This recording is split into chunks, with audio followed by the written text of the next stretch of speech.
Когда тебе... У него тут этот малыш, этот...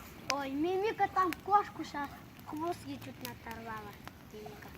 Кошка. Аурик, ты меня сейчас обрызгешь туда, иди в ту сторону. Какие грибы, самые грибы?